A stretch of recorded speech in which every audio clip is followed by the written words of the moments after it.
Assalamu alaikum, nous l'en di nuyu di len ziar avec un immense plaisir. Di wax alhamdulillahi rabbil alamin. Sant yalla bu baaxa baax. Ndam li ndamu Sénégal la. Victoire bi, c'est la victoire du peuple sénégalais. C'est la victoire de la démocratie sénégalaise, de la maturité des Sénégalais. Aduna ni rek la. Ludul jeex amul ci aduna. Waye bo nekké ci sa réew nga gis injustice gis lo xamné jaaduwul yow xex ko rek te yalla tax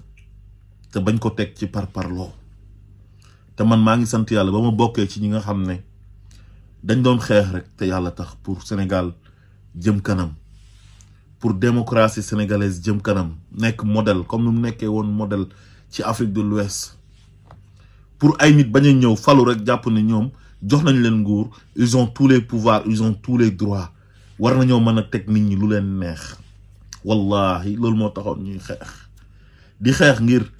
Sénégal am justice parce que injustice baaxul ci réew. Yàlla dafa wax ci alxuraan mu ne yaa ayyuhal lazina amanu kunu qawwamina bil xisti shuhadaa lillahi walaw ala anfusikum awil walidayni wal aqrabina. C'est très important loolu. Justice modul tiaxan bo nekké yow juge atel rek ci mandu tek ko ci mandu même su fekké né yow sa ay wajur lañ wala sa ay jégué ñaalé doxalal yoon yat bi bu waré dal ci sa kaw yow mi atté sax doral sa bop yat bi mais Macky Sall ndaysan liko yakal lepp ak liko yobé li yépp moy bew and ak ay nit ñoo xamné defuñ doomi adama yi ñuy nit dañoo ñëw ci doomi adama yi saraxu leen bañ jox leen nguur ñu jot ci nguur gi rek ne jeex na saye man nañoo def gaay jaam di dóore di tëje di xaste di sosal nit ñi di saaga nit ñi mu nekk lu metti nag loo xam ne wax dëgg yàlla ñu bari jot nañ seen wàllu ci nar wi rawatina ak le président Ousmane Sonko moom mi nga xam ne moo waral lii tey biñ koy teg nattu bi daf ko gérer jiital yàlla heure boo waxee président Ousmane Sonko ne yàlla rek laa yaakaar yàlla rek laa gëm ginnaaw yàlla peuple sénégalais bi laa yaakaar te peuple kenn mënta xeex ak moom te Macky Sall daf doon xeex ak le peuple sénégalais la volonté populaire gannaaw la volonté divine parce que Ousmane Sonko du dafa yeewu rek mel ni mel yàlla moo def Ousmane Sonko nu mel mooy li may wax ne zalika fadlullahi yuti man yasha wallahu zul fadlul azim innal fadla bi yadillah yuti man yasha dafa am mbir yoo xamante ni soo nekkee nit nekk un croyant bu amee rek yow nangul mais ñi doon xeex Ousmane Sonko yëpp ak niñ doon demee ci xeex bi di utiliser les moyens de l'état jàpp ne loolu moom mooy tax Ousmane Sonko ñoom ñu am lu ñu bëgg ci moom ñu écraser ko yàq àddunaam moog ñu mu àndal boobu dañoo fàtte yàlla maanaam ñoom mujj gi xeexatuñu woon sax ak le président Ousmane Sonko mais yàlla ci boppam lañ doon xeex yow xam nga ne benn nit bu ñuy wax Ousmane Sonko ànd ak partem ànd ak ay sympathisants yam ay partisans yam di xeex jiite xeex bi te mosul wane benn signe de faiblesse heure bu gënee métti boo ko gisee mu ngi ree di muñ di wax sax partisans yi naan leen bu leen mas a xonkal ay bët parce que man loolu duma ko def kullu man alayha fanin lu dul jeex amul ci àdduna ñun ñii ñëpp yàgg nañ nekk ci combat bi di xeex te xeexaluñu woon Ousmane Sonko mais dañ doon xeex pour la démocratie sénégalaise pour la République du Sénégal ñu sauver ko pour l'état de droit donte Ousmane Sonko convaincre nañu ci projet ci changement ci rupture bañ topp ko mais tëdd nañ fi ay guddi mu metti lool suñu xol yi di tàng suñu ronkoñ yi sax dañ daan tëdd guddi muy wadd man tëdd naa ay guddi sama lal bii nii sama ronkoñ yi di wadd fii ma gis sénégalais yi lu ñuy daj te ki leen koy teg sénégalais la comme ñoom te ñoom ñoo ko jox doole jooju mu leen di tegee loolu ay nit dee dëkk bi di tàkk kii xam ne sénégalais yi dañoo bëgg nawleem bii mu ne lu tax sénégalais yi di bëgg sama nawle bii te moom sénégalais bi ñu ko waree fal dañ kaa fal démocratiquement ki mu nekkaloon di Abdoulaye Wade bàyyi ko masu ko sonal ci dara te li mu teg Ousmane Sonko yëpp mënoon nañ ko teg mu continuer rek di tegaate ay naqar dugal gendarmerie police justice ci politique bi judiciariser le débat politique kenn du wax kenn du ŋaan ku bind ñu jàpp tëj yónni police wala gendarmerie yu ñëw agressé la escalader sa kër duñ la indil sax convocation justice bi ñu dugal leen ci procureur mel ni ku rakkaaju dañuy jàpp nit si flagrant délit soit dañ naan la yow da nga doon manifester te amoo ci autorisation wala ñu ne la da ngaa def offense au chef de l'État maanaam flagrant délit sax dañ la daan jàpp yow yóbbu la instruction di jalgati code de procédure pénale code pénal bi mel ni ñu tàggoog seen sago dem ba Sénégal amatul état ñu xaaj Sénégal def ko ñaari Sénégal lépp ngir xeex benn doomi aadama chaque jour yàlla mu ngi leen di wan ne leen kii nii laa préparé moog ñi mu àndal pour jox leen réew mi te mënoo leen a fexe ba duñ jël réew mi ba ni ñuy concentré woo ci Ousmane Sonko pour ne ko yow doo fi nekkee candidat malgré tout ça ñoom ñu ngi doon manquer de respect un manque de respect notoire vis-à-vis des Sénégalais ci koo xam ne seen doom la ñu bëgg ko choisir ko ñu ne leen yéen kii du ngeen ko fi bëggee di ko sosal di ko créer ay dossiers judiciaires di jàpp ay nitam di tëj Bassirou Diomaye Faye mi fàllu tey dafa bind wax xalaatam ci justice bi ñu fekk ko impôt et domaine bureau jàpp dugal ci pick-up yóbbu tëj leen ba tëj ko ba mu neex leen 6 mois ñu damaat jël ay chef d'inculpation yu ñu teg Ousmane Sonko tegaat ko te normalement flagrant délit lañ ko waroon a jàppee mais terewul ndeysaan militants yi sympathisants yi ñoom ñëpp gàcce ngalaama ku nekk jàpp fi nga jàpp bi nattu yi gën a métti la waa Pastef gën a accroché wu ci projet bi bàyyi di ko wuñ benn yoon buñ bëggee def suñ manifestation ñu tere ñu buñ bëggee def cérémonie d'investiture ñu tere ñu gars yi continuer rek fi ñu jàpp fa continuer mobilisation yi waa diaspora bi tamit kenn du yéen parce que fi ngeen nekk foofu kenn du fa interdire manifestation foofu ngeen ëppee woon ay droit sax que seen réew bu ngeen soxee ko ñoom ñu continuer mobilisation au niveau de la diaspora cotisation yi di continuer jour bi ñëpp xamee ne Ousmane Sonko du nekk candidat si la nit ñi gën a am motivation Ousmane Sonko moom it kenn du moom xam na ne Macky Sall mii muy xeexal mu koy teree nekk candidat kenn mënta fexe ba li mu bëgg du ko am pour Ousmane Sonko bañ a nekk candidat moom mu jaar ci suuf di def ay stratégie pour dugal Diomaye benn projet la amoon nee na projet bu du nit projet bi projet la pour c'est un projet de société bu ñuy proposer Sénégalais yi kenn ku nekk mën nga jiitu pour sauver projet bi dañuy jox flambeau bi kenn mu jàllale ko comme keneen ki nga xam ne moom moo koy incarné jiitu moom ciblé nañ ko bu rombee ñu dóor ko ay bal xam nga mu ne léegi comme man su ma rombee ñu dóor ma ay bal ma daanu ak projet bi léegi dama koy jox keneen mu jàllale ko dem mu dem ba mu yàgg ñu kal ko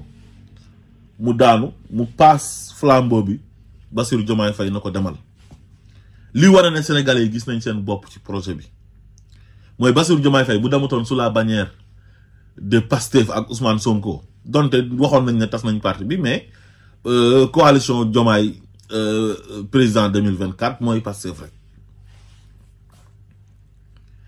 Macky Sall mënul fexe ba xam ne kii yàlla moo ànd ak moom yàlla moo ko choisir ubbi xolu Sénégalais yi def ko ci mu topp nitam yi rek ay ñoo xam ne depuis Senghor ñu ngi ci nguur Abdou Diouf en passant par Abdou Diouf ñëw ci Abdoulaye Wade moom mu ñëwaat ñu continuer waat bëgguñ ko tey bëgguñ ko ëllëg nguur moo leen intéressé dóoral tëjal rayal léegi nag Macky dina dem ba mu yàgg ne tout ça pour ça su ma yëgoon sax bàyyi Ousmane Sonko mu dem loolu rëccu na ko sax keroog bi muy wax ak waa BBC parce que mu ngi wax naan Sonko serait président suñu ma bàyyi woon moo def li ma bëgg a def parce que dafa bëggoon a commencé waat processus bi à la dernière minute commencé décrisper génnee prisonniers yi et puis li gën a graaw ay milliers de personnes nga téye leen en otage jàpp leen tëj leen ci kaso bi ñii ñu leen di torturer ñii ñu rey leen ñii gàddaay ñii ñàkk seen liggéey dégâts collatéraux yi moo bëri waaye nag ñu sant yàlla bu baax a baax c'est la démocratie qui a gagné, c'est le Sénégal qui a gagné xam nga jaaraama Sénégal buñ demee ba foog ne Sénégal dafa war a suux après Sénégal dafay am benn miracle bu am mu mel ni comme si de rien n'était lu ñu weesu métti na waaye nañ jàpp rek ne lu waroon a am la nañ jàpp te leçon la war a nekk bu ñu war a jàngee xam nga lii lu ñu war a jàngee la Macky Sall ak ñi mu àndal war nañ cee jàng ñun noonoo woon Ousmane Sonko te teguñ ko ci yoon lu dul fiiraange war nañ ci jàng ñi ànd ak Ousmane Sonko tamit doon ko jàppale war nañ ci jàng parce que àdduna du da ngay bëgg benn affaire rek ay nit taxaw ne la du fi am rek nga ne damay bàyyandiku Ousmane Sonko masul bàyyandiku boo xoolee tey yonent yi ndeysaan yàlla da leen a yónni ñu ñëw suñu ñëwee ci seen dëkk di oote di wax waxu yàlla lu nekk lañ daan daj mais terewul dañoo jàpp fi ñu jàpp rek ba réussir après seen mission te am na si ñoo xam ne gudduñ sax fan loolu rek exemple la pour nit lépp loo xam ne dañ cee nekk mu nekk loo xam ne dëgg rek moo ko lal ak njub bu la ci kenn découragé loo nekkal ci li nga nekk bul dem tamit ba jàpp ne yow nit mën na laa yàq sa moromu nit comme nit te yàlla àndu ci parce que su fekkoon sa moromu nit rek moom moo lay yàq ku doon Ousmane Sonko yàqu na bu yàgg dee na ku doon mu ngi ci bàmmeel mais masul gëm ne Macky Sall ak doole état bi mu yoree ba mën a maîtriser police mën a maîtriser gendarmerie mën a teg loxoom ci justice ba lu mu bëgg ñu defal ko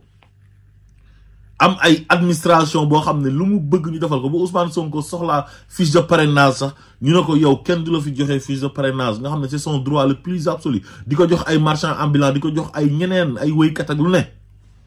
ñoo xam ne nekkuñ sax candidat après te ku gënoon a placé pour nekk candidat que Ousmane Sonko amut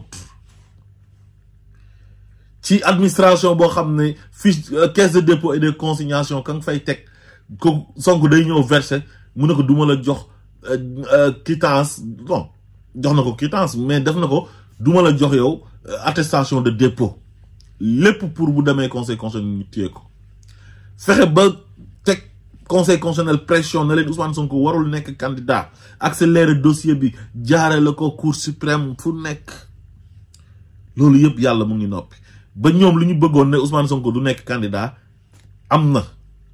te boole woon nañ si ne képp ku takk ci moom du nekk candidat yàlla am lu mu def ci xelu waa conseil constitutionnel yi nga xam ne àndoon nañ ci li Macky Sall bëgg mooy recalé Ousmane Sonko bañ defal ko waaye li leen dugal loo Diomaye sax tayuñ ko te amoon nañ intention wu éliminer Diomaye ci parrainage bi ba tey yàlla bañ kan moo am ndam fu mu nekk nii mooy peuple sénégalais bi Ousmane Sonko li ko may lii mooy gëm yàllaam xam ne nit lépp lu mu bëgg a def te yàlla àndu ci du sotti lépp loo xam ne nit bëgg na la ko teg te yàlla d'accord loolu du mas a am parce que dafa am ay exemple yu bari yu am ci àdduna bi yoo xam ne boo ko xoolee rek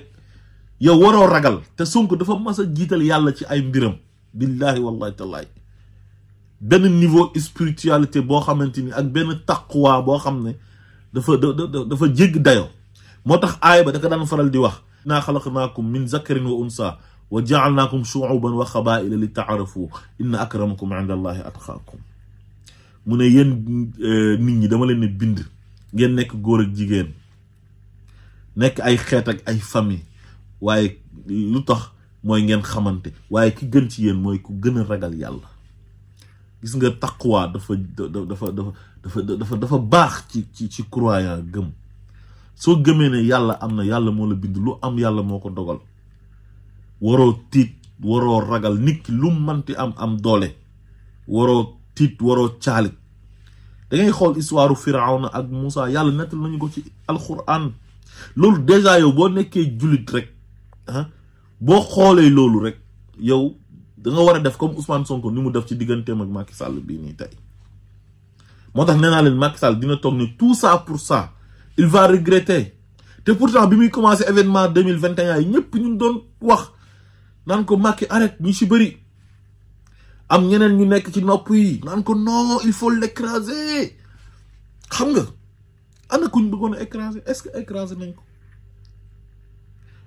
te tey taasal nañ seen bopp, taasal démocratie sénégalaise, taasal seen parcours,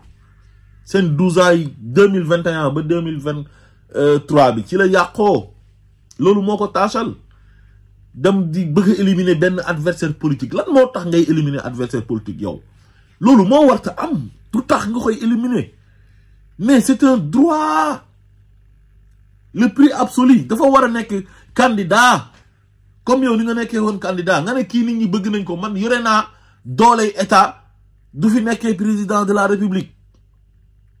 Mais kooku yow boo koy def yow yàlla ngay xeexal quoi, yàlla si boppam. Mais bi yàlla nammee ne Ousmane Sonko partem mooy ñëw jiite Sénégal, mais ñëw na la personne de Ousmane Sonko di leen déranger ñu ne ko doo fi nekkee candidat, dugal na poulayam, kooku nekk na candidat ba tey bu nekk président facilement, gagné facilement.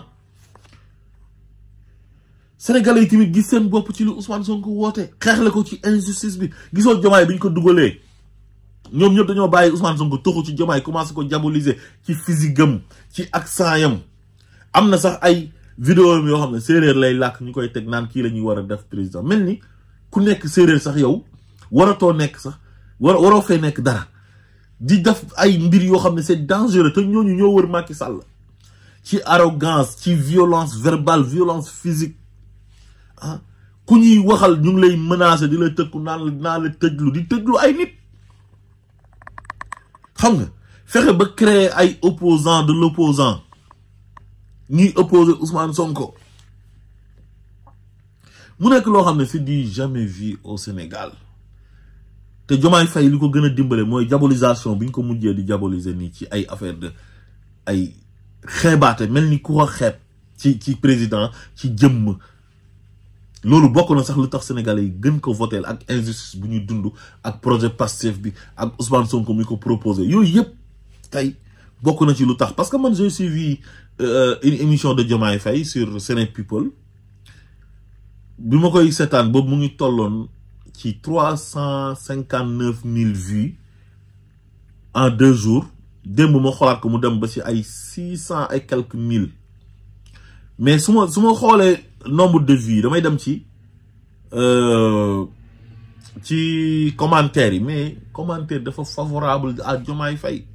Nga gis ay xale jigéen, ay disquette laa la wax de, yoo xam ne c'est des jeunes, ay xale góor yoo xam ne Sénégal bu njëkk ba d'habitude sax bu daan xeebaate di am, ñoom ñoo daan sax xeebaate ay koo xam ne kii ci villageois laak nii la mel, nii lay waxee, dafa nangam di ak ay physique ak yooyu. Ñooñu ñoo doon wax ne man je n'ai jamais voté dans ma vie, mais je vais voter pour Diomaye. Ndax la natural dafa wane naturel ne man je suis un fils de kaw-kaw, un fils de paysan. Xam nga je suis parti de rien, ñafe ba arrivé au sommet, nekk inspecteur des impôts et domaines, jaar ENA concours, c'était pas évident. Nga gis ñoo xam ne ay bourgeois lañ te ñoom mënuñoo am sax cursus bu baaxee noonu ci wàllu jàng ak réussite bu mel noonu, bokk ci les commis de l'État, les hauts fonctionnaires de l'État. Ousmane Sonko tamit jaar foofu. Xam nga yéene Diomaye mbir mi, gis qualité yi nekk ci Diomaye mu jiital ko. Li nit ñi doon xool yëpp xoolu ci dara, personnage am beeg lépp ragalu ci dara. Ne Diomaye parce que xool na qualité yi. Te bi muy présenté ak Diomaye présenté wuñu sax leneen lu dul ay qualité ci moom. Wane ne moom li muy incarné Diomaye sax moo ko ëppale. Li muy incarné ba Sénégalais bëgg ko, lu ko ëpp mu ngi ci Diomaye, ci njub, ci transparence, ci humanisme. Xam nga ci lépp. Moo tax ñu ngi leen di ñaanal yàlla bu leen cat dugg. Sénégal nag dëkk la boo xam ne moom ñaari nit ñuy ànd la ñuy bañ a gis, rawatina ak boo demee nag ba am ndomba tànk. Waaye gëm naa ni loolu du mas a am ci diggante ñaar ñooñ. Yàlla na leen cat seexlu. Lépp lu Sénégalais yi yaakaaroon ci yéen, yàlla bu yaakaar tas. Nit nag mënoo def lépp à 100%, il faut que ça soit clair. Waaye li gën a am solo ci attente yi mooy Sénégal justice na jaar yoon, indépendance de la justice. Institution yi ñu delloowaat leen seen gëdd, revaloriser ko, parce que dañoo demoon ba dañ ko désacraliser, yàq Sénégal. Xam nga na dund gi yomb, ñu liggéey, xale yi am liggéey, mbay mi dox, ñu am autosuffisance alimentaire, nañu moom suñu bopp, suñu ressources naturelles yi nañ ko exploiter bañ see perte moomal ko suñu bopp xam nga na ku feebar mën a faju njàng bi na baax xam nga def ay réforme ci wàllu éducation bi loolu rek moo am solo sénégalais yi loolu lañ soxla bu ñu xiifee nañ lekk bu ñu maree nañu naan bu ñu feebaree nañu faju nañ am justice nga xam ne kenn dootu fi nekk di la jaay doole wala benn procureur boo xam ne il est puissant day toog ci parquet ba rek xool ne Hadj Abdallah wax na président bi loo xam ne neexu ko xaaral ma dem jàpp ji ko wala ministre bi oo ko ne ko demal jàppal ma ko mu jàpp dem tëj mel ni ay esclave man gëm naa ne rupture day am Ousmane Sonko ak Bassirou Diomaye Faye mii ñoom ñooy indi rupture parce que li amoon 1960 ba léegi man jàpp naa ne jeex na fu mu nekk nii c'est l'indépendance totale souveraineté totale teñ nag ñu muñal leen jàppale leen gis nga réew lu koy jiite mooy jub gis nga boo jubee am volonté pour def lu baax ah nekk de bonne foi ànd ak ay nit ñu jub lu sénégalais yi moom nga delloo leen ko bañ fee nekk di sàcc xaalisu sénégalais yi moytu arrogance di bew di yëg sa bopp jàpp ne yow nguur gi ñu la jox yow yaa ko moom wala da nga extraordinaire moo tax ñu jox la ko fàtte ñi la ko jox def nawle ñi la ko jox c'est très important nekk bàyyi faalu sénégalais yi wane humilité modestie disponibilité wane ne sénégalais yi yéen ñun ñooy seen ay bàyyi faal ñun ñoo leen di liggéeyal waaw kenn dootu fi sàccate ay xaalis di enrichiru di jël ay kër di tabax di jël suufu jàmbur yi di yore ay oto yu cher yoo xam ne sa salaire mënu la ko may loolu yëpp nañ ko jël delloo ko sénégalais yi dañoo sonn dañoo pauvre xeex pauvreté ci réew mi waaw ñi dee ci combat bi yàlla na leen yàlla yërëm xam nga ñu ci am ay gaañu ñu dédommager leen réparer injustice yu fi amoon yëpp jubali sénégalais yi xam nga def véritable séparation de pouvoir exécutif bi moom boppam am fu mu war a yem am ay limite bañ fee amati ay député wu Sonko wala député wu Bassirou Diomaye Faye loolu soxlaatuñ ko xam nga ñun ci parti bi lañ bokk dañuy militer mais nag li taxoon ñuy doon xeex dañ koy continuer ba léegi man de duma ci jóg mukk li ma doon xeex ci Macky Sall ba léegi ci laa nekk ba léegi damay xeexal sénégalais je suis aux côtés du peuple maa ngi bàyyi xel Ousmane Sonko maa ngi may xel Bassirou Diomaye Faye ak ñi nar a ànd ak ñoom ñëpp heure bu ñu jàddee yoon ñun dinañ dal ci seen kaw malgré ci parti bi lañ bokk waaye ñun ay baay faalu Sénégal lañ Sénégal gu jëm kanam lañ bëgg yàlla na leen yàlla dimbale sénégalais lu tax ñu fal leen nii fal bu leer bii nii yàlla bu yaakaar tas yàlla bu leen beew dugg jox leen ñëpp seen gëdd même sëriñ suñu leen doon jéem a jaxaseel wan leen sénégalais yi ne leen yéen a gën a fonk sëriñ yéen a gën a respecté sëriñ waaw ku nekk na nga jox sa morom cër ku nekk fa nga féetee fi nga war a yem cër bi la yàlla jox nit ñi nañ ko nangu ba pare yow tamit li cër bi nit ñi yàlla jox nit ñi nga nangu ko accepter ñu ànd nawle ku nekk sa limite nga xam ko bañ fee nekkati jaxase ay nit parce que am na ay nit ñu bari ñoo xam ne tey amuñu woon argument bu ñu bëggee xeex nit rek dañuy dem jël benn sëriñ bëgg ko dóor ci kaw ay opposant ñii gëmuñ sëriñ bi dañuy saaga nangam dañuy lii te ñoom lu ñu doon def sax moo gën a bon waaw heureusement nag Sénégal yi am nañ benn maturité këru diine yi nga xam ne tey ñoom lañ doon utiliser pour bëgg ko dóor ci kaw waa Pastef yi sax da ngay gis ne waa Pastef ñoo fa gagné kon taalibe yi ñoom mën nañ dissocier li nga xam ne mooy wàllu spiritualité ak wàllu politique xam nga